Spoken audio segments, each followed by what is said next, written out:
Bueno, bienvenidos, bienvenidas a la última masterclass gratuita del año. Hoy vamos a hablar acerca de oráculos y de magia oracular y todo lo que eso signifique. O sea, hacer un poquito una definición acerca de lo que es magia oracular, qué diferencia hay entre la magia con cartas y la magia para preguntar. Son dos instancias totalmente distintas.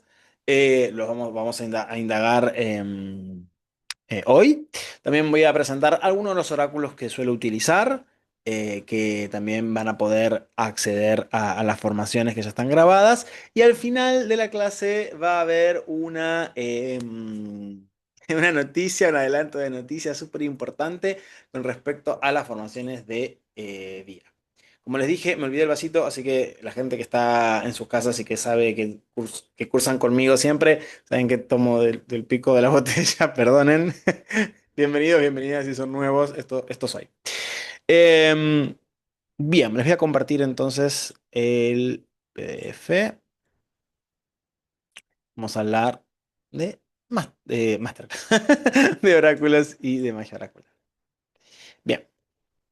Es evidente que cuando hablamos de magia, perdón, de oráculos, se nos vienen un montón de cosas con respecto a esto, ¿no? Oráculo se podría nombrar por un lado a un conjunto particular de prácticas videntes o de canalización antiguas. Ahora vamos a hablar un poquito de ese marco grecolatino como siempre.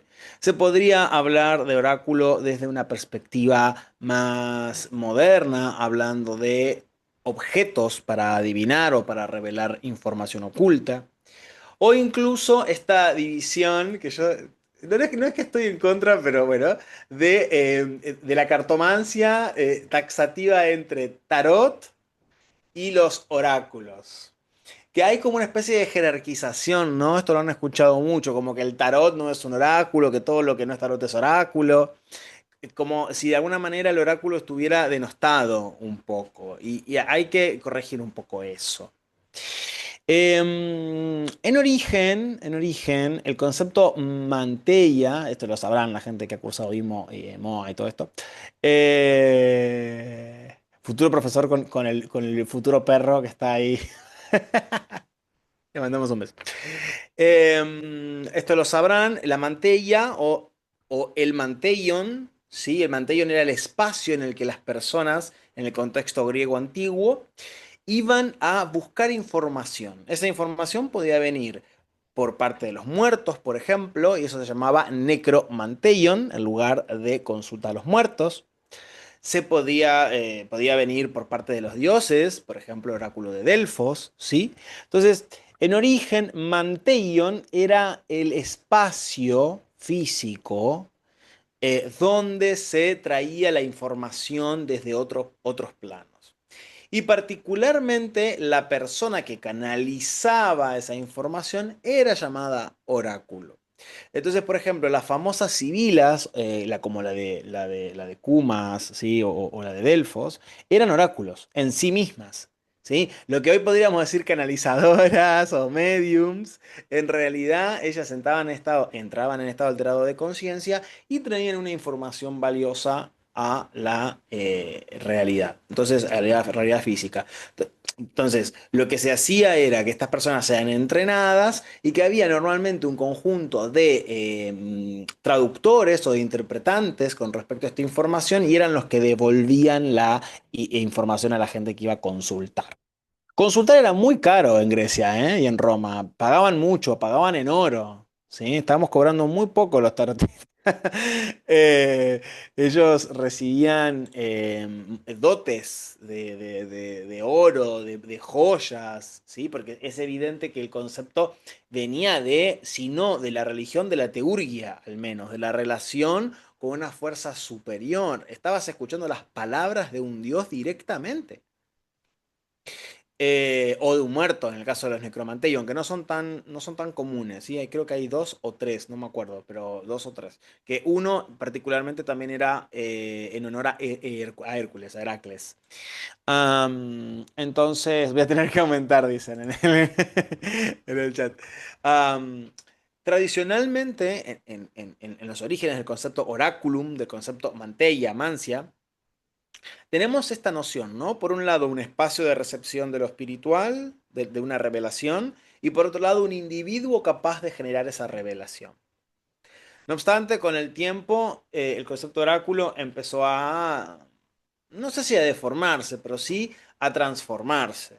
Y es ahí que surgen estas nociones de oráculo como un objeto de consulta. Claro, ustedes preguntarán, todos los o no, por ahí no, pero yo me pregunté, ¿todos los oráculos antiguos eran de alguna manera incorporaciones? ¿Eran corporizaciones? ¿Eran canalizaciones así físicas? Pues no. Hay en muchos registros históricos data acerca de que, por ejemplo, el oráculo de Afrodite o el oráculo de Minerva de Atenea eran con objetos, con instrumentos. Por ejemplo, había un conjunto de guijarros, de piedritas que se arrojaban para consultar. O por ejemplo, la famosa astragalomancia, que era la lectura de los dados hechos con los huesos de las patas de las cabras o de las ovejas. Incluso de las vacas. Pasa que el astrago de la vaca es una cosa así. Em,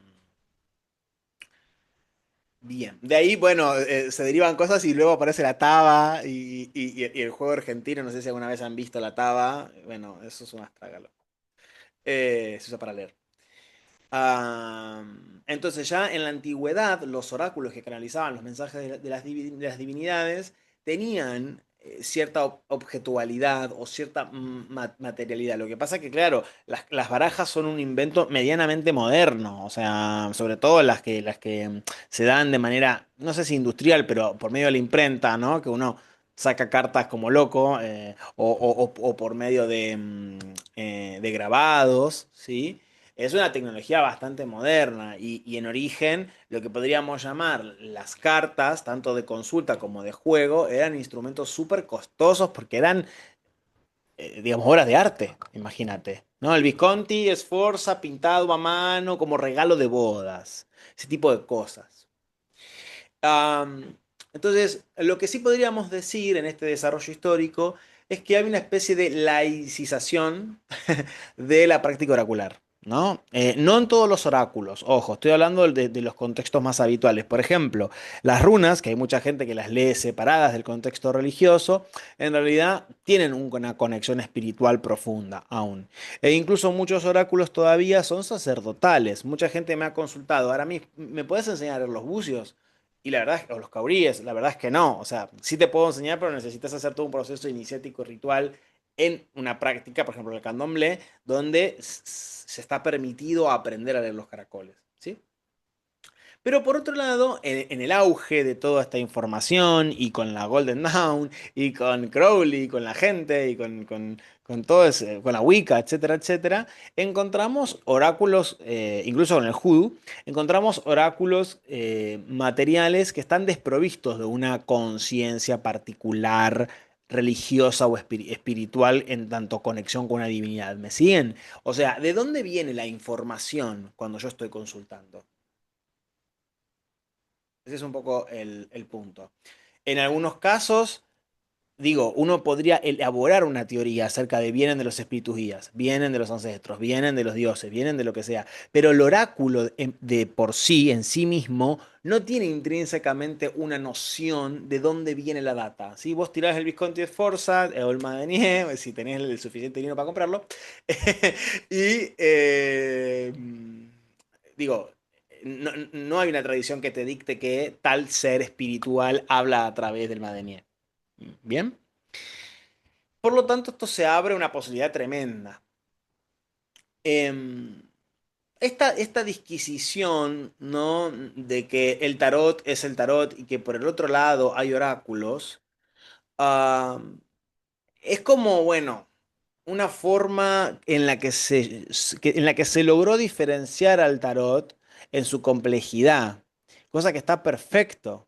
Pero también es cierto que puede ser un poco snob con respecto al tarot y a otros oráculos que tienen una raíz más folclórica. De hecho, los oráculos como bueno, el Belín no porque es culto, pero porque viene de un contexto muy particular. Pero el Lenormand, por ejemplo, viene de un contexto super folk eh, y no tiene una carga eh, de alta magia y de estudio de la simbología de las letras hebreas a través de la corporalidad de los personajes, los arcanos mayores. Y sin embargo, podríamos decir que los mazos de tarots, en sentido amplio, también son oráculos. Solamente que hay que entender que tiene una estructura muy propia del tarot eh, y que se necesita por ahí un poco de ojo más clínico, un poco de ojo más entrenado para comprender los símbolos que por ahí en los otros oráculos, eh, se dan de manera un poco más natural. ¿Qué quiero decir con esto? Uno agarra a Lenormand, ahora les voy a presentar algunos oráculos que uso. Uno agarra a Lenormand y uno sabe que la serpiente no está buena. Uno agarra el ataúd de Lenormand. Uno agarra el Belín y dice, ay, qué linda carta, la carta de la traición. No. Entonces, uno tiene un approach, ¿sí? Como lo fenoménico de la carta, cómo se aparece la carta en tu experiencia, es como muy clara. En cambio, vos ves la papisa y ves una mujer rara con un libro en la mano. O sea, no. Sí, se nos escapa un poco el sentido. Entonces ahí es donde hay que entrenar un poquito más el ojo, porque hay cosas más ocultas y porque la tradicionalidad del tarot aúna un montón de cosas, incluyendo conocimiento oculto. Em, ya les contaré las maravillas de estudiar tarot en vía estelar. Em, dice, más oráculo es quien lee el oráculo mismo, nos dice Lucho. Claro, exactamente, porque al final la información pasa a través de las cartas o pasa a través del interpretante. Porque las cartas son un cacho de cartón. Consagrarlos, ponerle velas, hacerle lo que quieras, pero siguen siendo un objeto. ¿Sí? El que capta la información de lo que aparece en realidad es el lector. Y ahí es que hay que como devolverle la potestad al lector. Lo que pasa es que, claro, yo por lo menos he sido criado en un contexto muy barrial, de magia de barrio.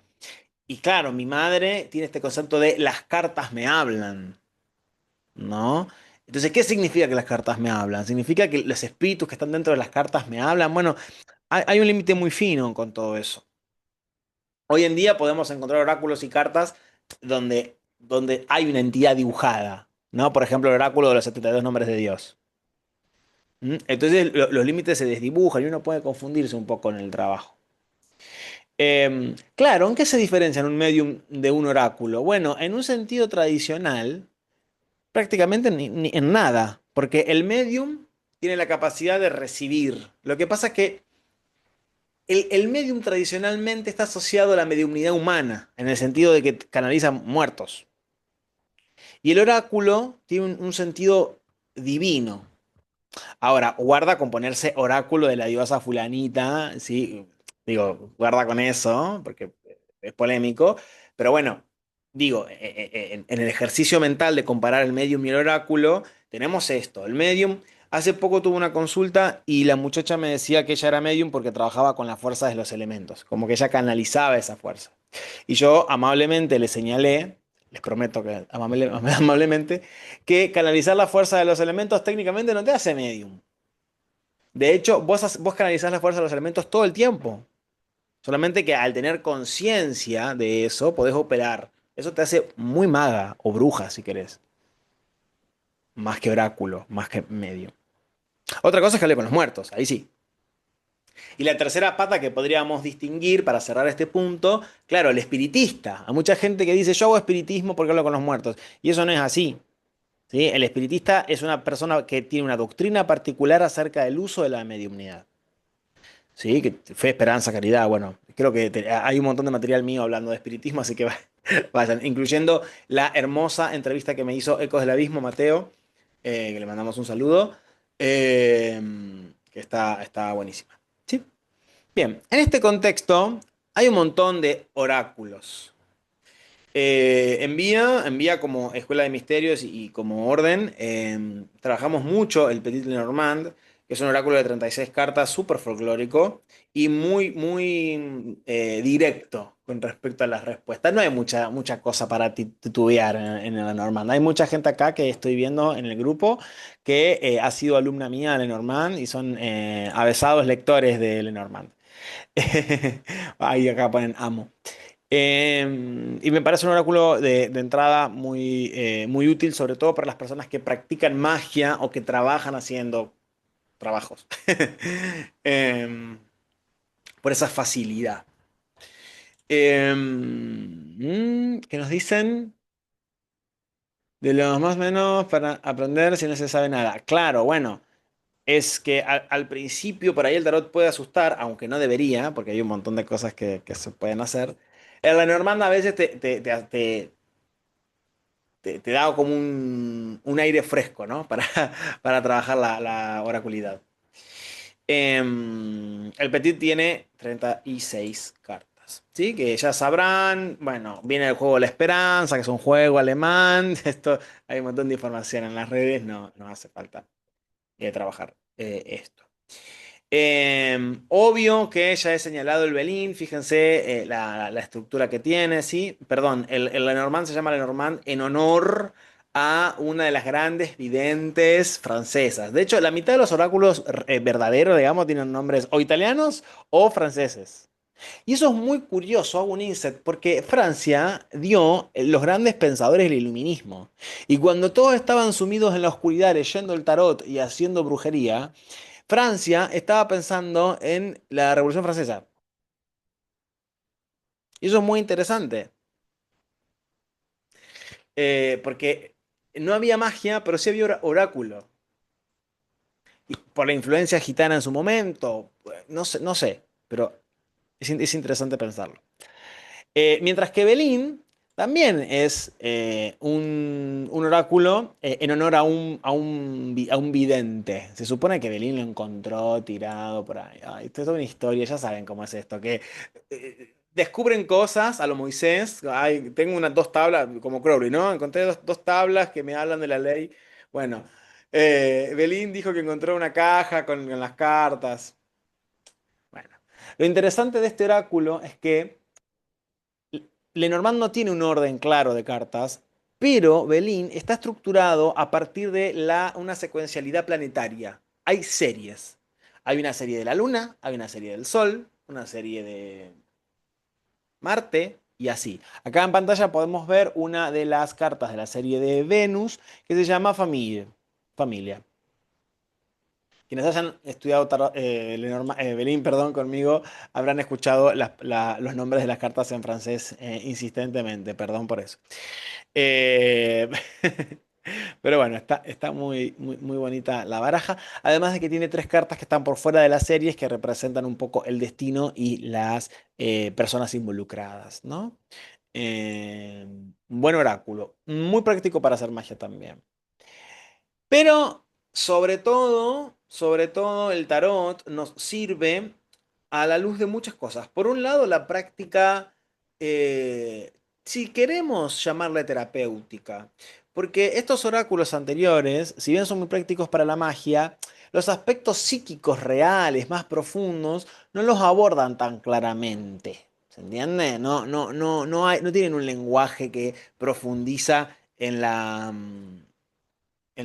los ribetes de tu psiquismo. El tarot sí. Y hay muchos ríos de tinta escritos con respecto a esta naturaleza psíquica del tarot. Amén de que para la gente que practica am, alta magia o incluso Kabbalah, el tarot ha hecho muy buen match con otros lenguajes ocultos. Entonces se nos permite hacer links con cosas muy interesantes. Em, en algunos casos, por ejemplo, se dice que el loco tiene, el mat que tenemos enfrente, tiene la estructura de la letra Aleph escondida. Uno puede ver, si uno ve la letra Aleph, miren, si uno ve la letra Aleph, ¿sí? Puede encontrar más o menos la estructura. Otros dicen que está en el mago. porque el mago está con una mano arriba y con otra mano abajo, y también parecería el Aleph. Y otros la asocian a la letra Tav, ¿no? Entonces estas cosas se dan habitualmente dentro de las órdenes ocultas para explicar cositas.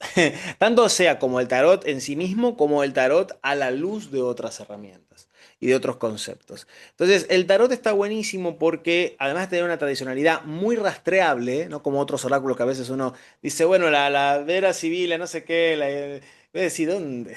Hay oráculos que voy a decir, ¿dónde salieron? Hay algunos oráculos que la gente lee que son recortes que hizo el Escarabeo de oráculos más grandes. Y la gente no sabe. Entonces hay que estar muy atento. Sí, claro. Em, entonces, el tarot está muy imbricado, sobre todo en los estudios de complejidad mágica, digamos, aunque no es necesario tener esos estudios para poder ahondar en el tarot. Sin duda es una herramienta increíble también como herramienta predictiva, como yo la utilizo habitualmente, ¿sí? Y me permite a mí incorporar lenguajes como el de los cuatro elementos y la astrología para el que tenga un poco más de cancha, digamos, de habilidad en la incorporación de esos lenguajes, ¿no? Pero bien. Hay uno que no me acuerdo cómo se llama, de los escarabeo, que es una sibila de escarabeo, que viene de un minquiate. ¿Sí? El minquiate creo que no lo puse acá, a ver. No. Eh, el minquiate es un oráculo de 96 cartas, ¿sí? Que, bueno, sale de la zona de Bolonia, pero en realidad hay minquiates en muchos lugares, en Firenze, bueno, etcétera. Es un tarot, un minquiate, eh, hermosísimo, que consta no solamente de las cartas del tarot, sino además que se suman los elementos, las virtudes teologales. Bueno, es un oráculo increíble. Lo que pasa es que, claro, darlo ahí, se lo voy a dar a Lucho para que lo dé, porque es bastante complejo el Minquiate.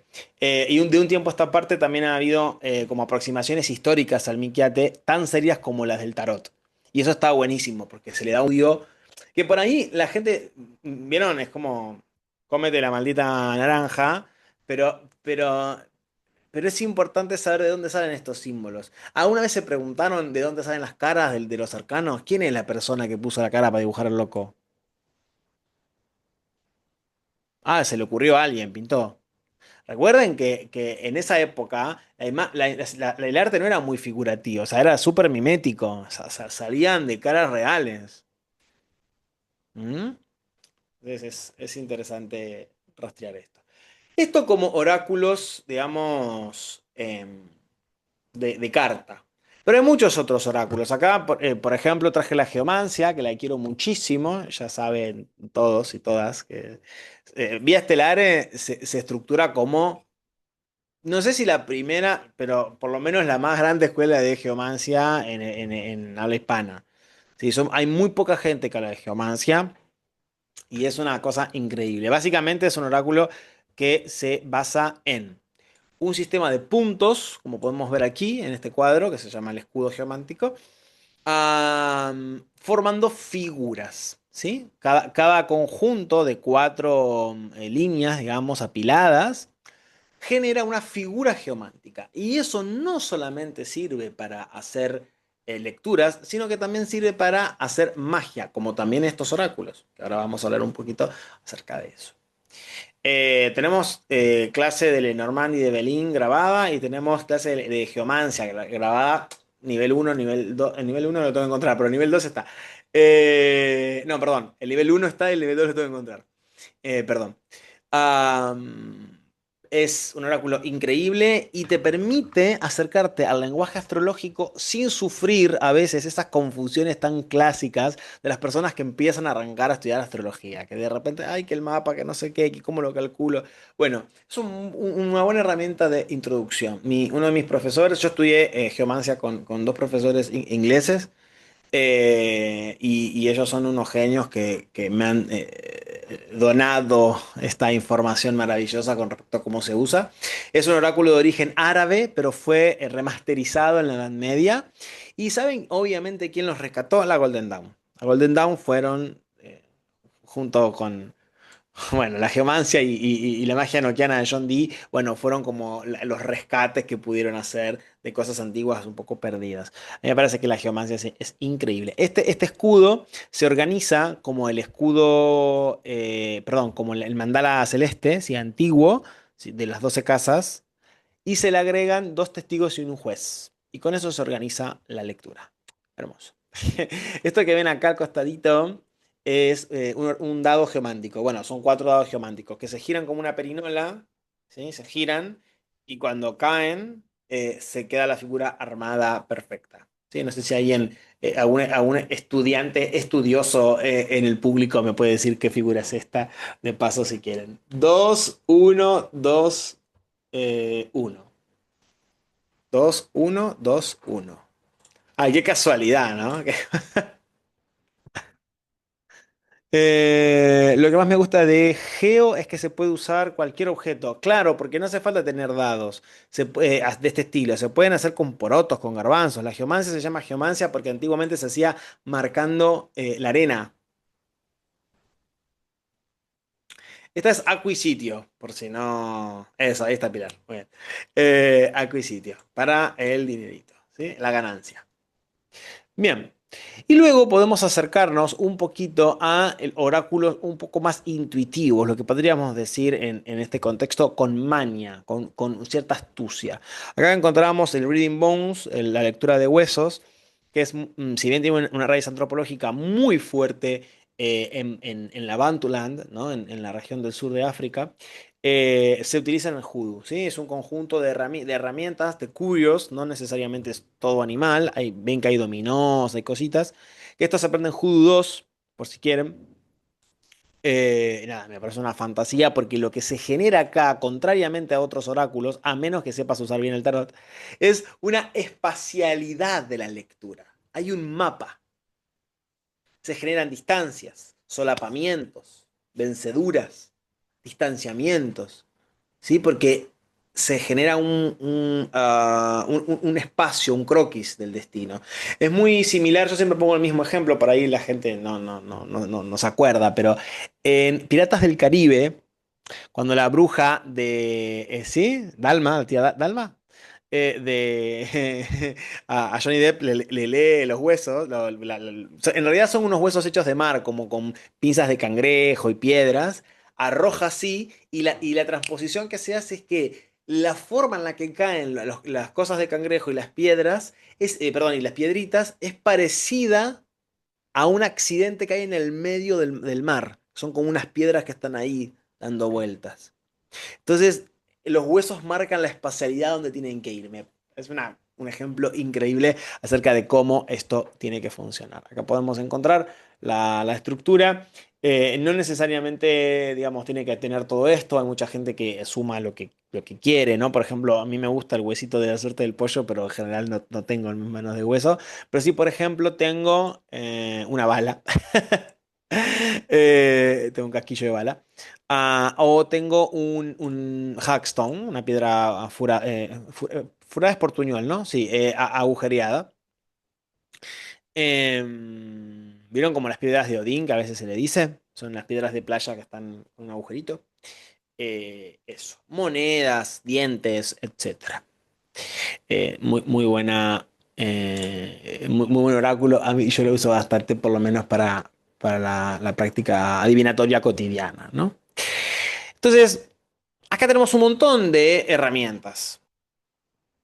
Vimos un montón de cositas. Y las que no nombré, hay mazos de mazos de mazos. Y seguramente los mazos que no se descubrieron y los mazos que yo no conoceré.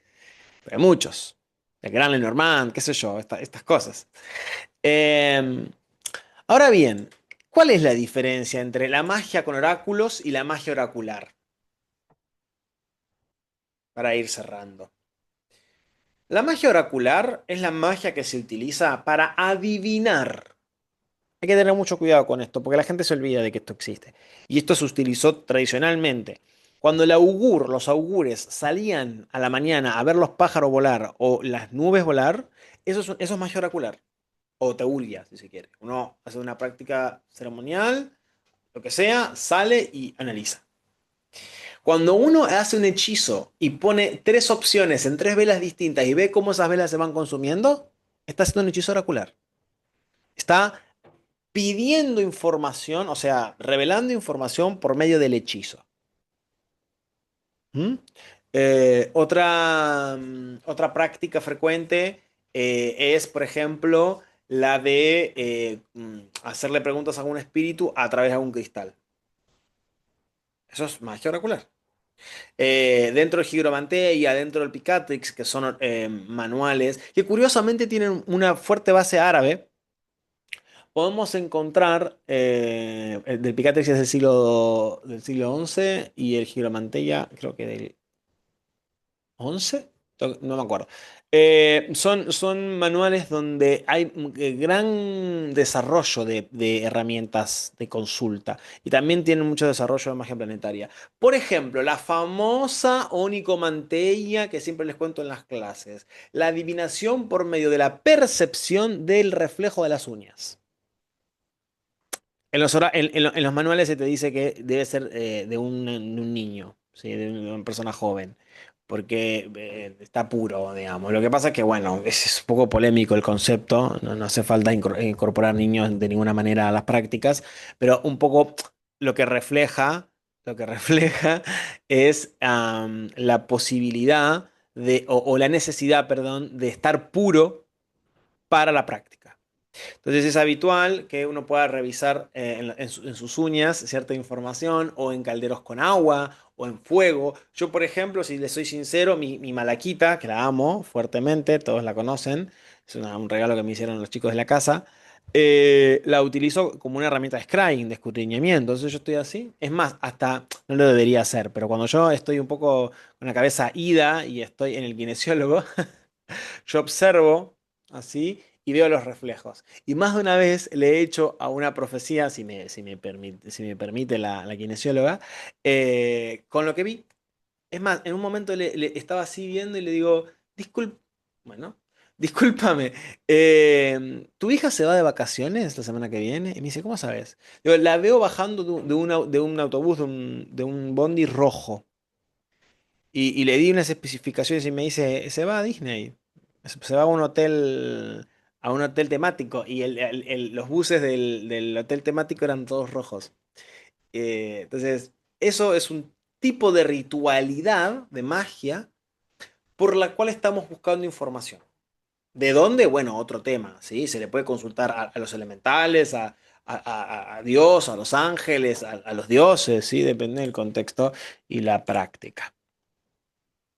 Em, por otro lado, la magia con oráculos es otra área que no necesariamente tiene una función predictiva, sino que incorpora como elemento mágico la baraja.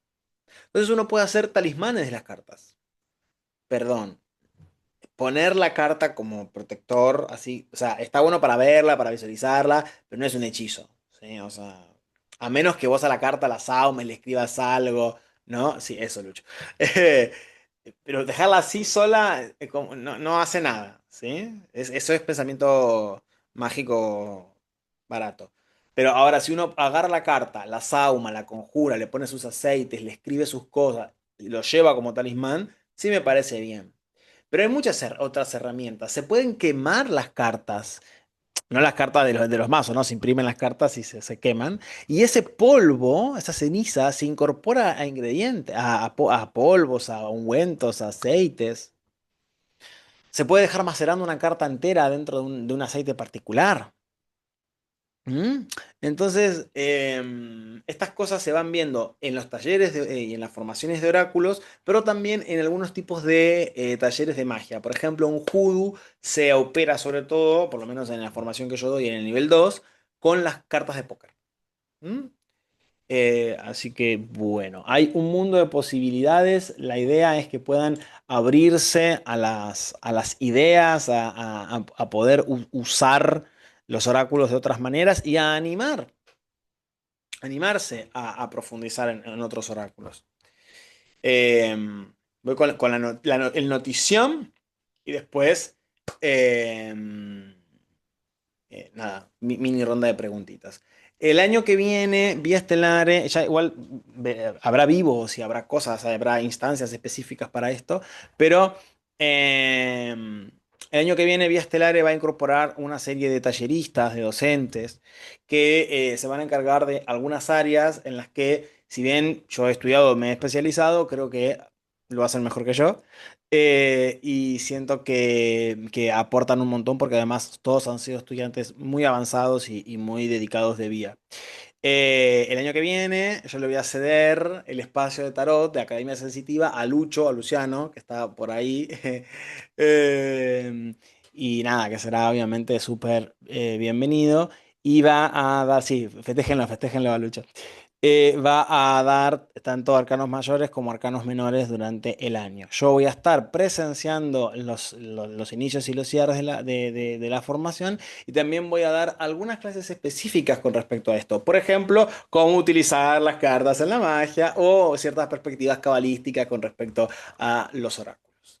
Es una manera de abrir vía al mundo y también de poder descubrir lo que hace estudiar en vía, pero también entender que somos una comunidad y que a pesar de que yo sea la cara visible, esto siempre sigue creciendo y da un montón de frutos hermosos y me hace muy feliz compartir con ustedes a la gente que para mí es referente de cosas. ¿Sí? Así que nada, lo aplaudimos a Lucho ahí. No sé si quieres saludar, Lucho, te anclo y te dejo hablar. Si no, salimos a la... ¿No? ¿Listo? Bueno, igual vamos a tener durante enero, no, durante febrero, unos vivos y unas masterclasses. Están con Lucho para hablar de tarot. Por ahí está Juliana también, me parece. Y que vamos a trabajar Astro y Meli, que vamos a trabajar de astrobotánica también. Así que va a haber un montón de cosas nuevas y se viene también la página con campus propio. Así que eso. Ah, bueno, y no lo dije públicamente en YouTube, así que lo sumo también. La publicación del libro en mayo. Así que saldrá el afamado libro que la gente que compra las formaciones me escucha hablar de que lo estoy escribiendo, que no sé qué, porque están grabadas, obvio, hace un año. Así que falta poquito para que salga Prácticas y Principios de la Magia. Así que bien. Espero verlos en la Feria del Libro, por lo menos los que están cerca. Preguntitas, ideas sobre los oráculos, sobre la magia oracular. Contame. Ahí hay preguntas. Esta es mi varita, estoy trabajando con ella mucho, así que necesito tenerla cerca. Eh, Mi pregunta sería, entonces no son las cartas las que absorben la energía, sino que es la persona que lee. Bueno, es una buena pregunta esa. A mí me parece que, aunque las cartas sean cosas de papel, existen las impregnaciones. Y no solamente el que lee se pega, la carta también se pega. Por eso a mí no me gusta mucho que la gente me toque las cartas. Yo sé que a nivel terapéutico a la gente le encanta sacar y tal, y está bien si les gusta. Yo, como practicante de magia y sobre todo como medium, yo corto por vos, yo saco o sea, además hago muchas consultas online y es la manera que tengo para... Sí, o decirme basta. De todas maneras, eso no significa que porque la persona no toque la carta no se contamine, no se impregne. Porque yo estoy preguntando, sí, atravesando tu pregunta a través del mazo. Y eso también impregna la baraja. Ahora, la baraja se limpia, se descarga, es un objeto inanimado. El ser humano procesa las fuerzas y las elabora internamente. Entonces hay que ver cómo uno tiene esos filtros internos. Que deja entrar, que no. No porque vivamos atacados, ¿no? Pero a veces uno tiene, bueno, consultas que le tocan un poquito más, consultas que le tocan un poquito menos. Es importante también tener una buena asepsia emocional y psíquica con respecto a las consultas. ¿Mm? ¿Más preguntitas? ¿Alguna más? Muy buena pregunta. Perdón, es que tengo sed.